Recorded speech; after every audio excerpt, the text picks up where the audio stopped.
আজকে আপনাদেরকে দুনিয়ার এমন একটি জগতের কথা জানাবো যা কোনোদিন দেখেননি, যা কোনোদিন শোনেননি। যা হোক, কথা না বাড়িয়ে এবার শুরু করা যাক। পৃথিবীর সবচেয়ে ভয়ঙ্কর আর রহস্যে ঘেরা জায়গাটা কোথায় জানেন? ওটা লুকিয়ে আছে প্রশান্ত মহাসাগরের এক কোণে, ফিলিপিনের ঠিক পূর্ব দিকে। মানুষ এটাকে চেনে মারিয়ানা ট্রেঞ্চ নামে, কিন্তু সত্যি বলতে এটা আসলে এক অতল অন্ধকার জগৎ।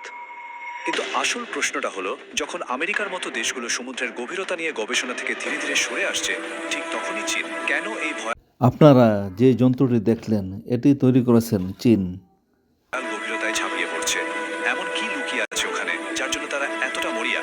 চলুন, আজকের এই আলোচনায় আমরা সেই রহস্যটাই খুঁজে বের করব।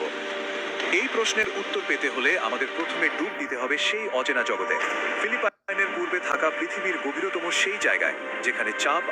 আজ আমরা দেখতে চলেছি প্রশান্ত মহাসাগরে অবস্থিত মারিয়ানা ট্রেঞ্চ, যা ফিলিপাইনের নিকট অবস্থিত। সাগরের সবচেয়ে বেশি গভীর অন্ধকার জগৎ, যেখানে জাহাজ বিমান ডুবে যায়। আর অন্ধকার আমাদের কল্পনারও অনেক বাইরে। সমুদ্রের ওপরটা দেখতে যতটা শান্ত আর ঝকঝকে, এর নিচেই কিন্তু লুকিয়ে আছে সম্পূর্ণ এক অন্য পৃথিবী। চলুন সেই গভীরতায় নামা শুরু করা যাক। নামার সাথে সাথে দেখবেন আমাদের চেনা জগৎটা কিভাবে পাল্টে যেতে শুরু করে। ধরুন প্রায় 200 মিটার পর্যন্ত পানির নিচে নামা গেল। এই পর্যন্ত যা একটু আলো আর জীবনের ছোঁয়া। এরপরে অন্ধকার যেন সবকিছু গিলে খেতে শুরু করে।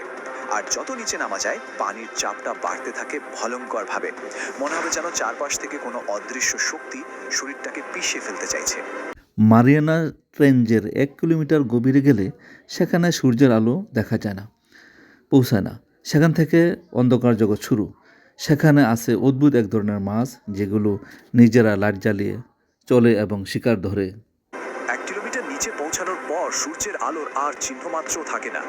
আর ঠিক সেখান থেকেই শুরু হয় এক অদ্ভুত জাদুকরী জগৎ, যেখানে প্রাণীরা নিজেরাই নিজেদের শরীর থেকে আলো জ্বালিয়ে শিকার ধরে পথ চলে। আলোর শেষ বিন্দুটাও যখন হারিয়ে গেল, আমরা তখন এমন এক জগতে ঢুকছি, যেটাকে ভিন্ন গ্রহের কোনো জগৎ বললেও কিন্তু ভুল হবে না। প্রায় 4000 মিটার নিচে আমরা পৌঁছে যাই অ্যাবিসাল জোনে, মানে অতল এক অঞ্চলে। এখানকার চির অন্ধকারে সমুদ্রের তলটা দেখলে মনে হবে যেন এক বিশাল অন্ধকার মরুভূমিতে এসে পড়েছি। চারদিকে শুধু মিহি পলি মাটি। আচ্ছা, এই যে পলিমাটির কথা বললাম, এটা আসলে কি দিয়ে তৈরি বলুন তো? এর একটা দারুণ নাম আছে, মেরিন স্নো, মানে সমুদ্রের তুষার।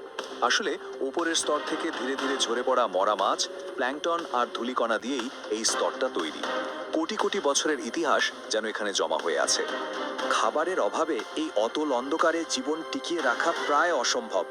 কিন্তু মাঝে মাঝে একটা অবিশ্বাস্য ঘটনা ঘটে, যেটাকে বলে হোয়েল ফল। মানে যখন কোনো বিশাল তিমি মারা গিয়ে সমুদ্রের এই তলায় এসে পড়ে, তখন তার মৃতদেহকে ঘিরে হঠাৎ করেই একটা নতুন জগৎ তৈরি হয়, যেটা কিনা বছরের পর বছর ধরে অসংখ্য জীবের খাবারের যোগান দেয়। আর এরও অনেক নিচে, ঠিক 11,000 মিটার গভীরে রয়েছে মারিয়ানা ট্রেঞ্চের একদম শেষ বিন্দু, চ্যালেঞ্জার ডিপ। এখানে চাপটা কতটা ভয়ঙ্কর জানেন? সমুদ্র পৃষ্ঠের চেয়ে 600 গুণেরও বেশি। একবার ভাবুন, মানুষের ইতিহাসে হাতে গোনা মাত্র কয়েকবারই কেউ এই চ্যালেঞ্জার দ্বীপের তলায় যেতে পেরেছে। প্রথমবার 1960 সালে, তারপর লম্বা বিরতি দিয়ে 2012-তে টাইটানিক সিনেমার পরিচালক জেমস ক্যামেরন। কিন্তু 2020 সালে চীন যা করলো তা ছিল অবিশ্বাস্য। তারা ফেন্ডোজে নামের এক ডুবোজাহাজে করে একসাথে 3 জন মানুষকে এই ভয়াল গভীরতায় নামিয়ে দিয়ে খেলাটাই পাল্টে দিয়েছে। আর এখানেই চীনের আসল খেলাটা শুরু। ওরা আর পুরনো বিশাল আর দামি ডুবোজাহাজের পেছনে ছুটছে না। ওদের স্ট্র্যাটেজিটা একদম আলাদা। ওরা বানাচ্ছে জুতার বাক্সের মতো ছোট ছোট স্বয়ংক্রিয় রোবটের ঝাঁক, যেগুলো কম খরচে কোনো মানুষের সাহায্য ছাড়াই নিঃশব্দে পুরো সমুদ্রতল চষে বেড়াতে পারে। তাহলে ফেরা যাক আমাদের সেই মূল প্রশ্নে, চীন কেন এই প্রযুক্তি নিয়ে এত মরিয়া? কারণটা হলো, এই জমাট বাঁধা অন্ধকারের নিচেই লুকিয়ে আছে ভবিষ্যতের গুপ্তধন। এই গুপ্তধনের মধ্যে দুটো জিনিস সবচেয়ে মূল্যবান। এক, মিথেন হাইড্রেট, যাকে লোকে বলে ফায়ার আইস বা আগুনের বরফ। আর দুই, পলিমেটালিক নডিউলস। এই ফায়ার আইস জিনিসটা দেখতে একদম বরফের মতো, কিন্তু মজার ব্যাপার হলো এটাতে আগুন দিলেই তপ করে জ্বলে ওঠে। অনেকেই ভাবছেন এটাই হয়তো ভবিষ্যতের জ্বালানি, কিন্তু এর একটা বিরাট ঝুঁকিও আছে। এই জমাট গ্যাস তুলতে গিয়ে যদি সমুদ্রের তলদেশ ধসে পড়ে, তাহলে বিপুল পরিমাণ গ্রিনহাউস গ্যাস বায়ুমণ্ডলে মিশে যেতে পারে, যা এক কথায় হবে ভয়াবহ। আর পলিমেটালিক নডিউল দেখতে হয়তো সাধারণ পাথরের মতো, কিন্তু এর ভেতরেই আছে সেই সব দামি ধাতু যা ছাড়া আজকের দিনে ব্যাটারি, ইলেকট্রিক গাড়ি বা কোনো আধুনিক প্রযুক্তি কিছুই বানানো সম্ভব না। এক কথায় এটা 21 শতকের নতুন তেল।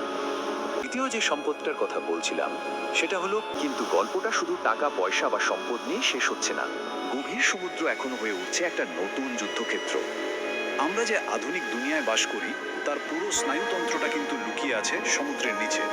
মানে এই যে লক্ষ লক্ষ কিলোমিটার লম্বা সাবমেরিন কেবল, আমাদের 99% ইন্টারনেট, ব্যাংকের লেনদেন, এমনকি দেশের সুরক্ষার গোপন তথ্য সবকিছুই কিন্তু এই তারের উপর ভরসা করেই চলে। শুনতে অবাক লাগলেও এই পুরো সিস্টেমটা কিন্তু ভীষণ ঠুনকো।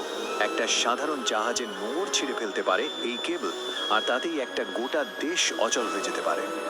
আর ঠিক এখানেই চীন এমন একটা চাল চেলেছে যা বাকি বিশ্বকে রীতিমতো ভাবিয়ে তুলেছে। তারা এমন রোবট বানিয়ে ফেলেছে যা শুধু এই কেবলগুলো খুঁজে বেরই করতে পারে না, দরকার পড়লে নিঃশব্দে কেটেও দিতে পারে। একবার ভাবুন এর পরিণতিটা কি হতে পারে। তাহলে ব্যাপারটা কোথায় গিয়ে দাঁড়াচ্ছে? এই যে নতুন প্রতিযোগিতা শুরু হয়েছে, এর আসল গুরুত্বটা কোথায়? ব্যাপারটা খুব সহজ। যে দেশ গভীর সমুদ্রকে নিয়ন্ত্রণ করবে, তারাই নিয়ন্ত্রণ করবে ভবিষ্যতের যোগাযোগ, অর্থনীতি আর পুরো বিশ্বের নিরাপত্তাকে। ভবিষ্যতের জ্বালানি, প্রযুক্তি, এমনকি আমাদের ইন্টারনেট, সব কিছুর চাবিকাঠি এখন এই গভীর সমুদ্রের হাতে।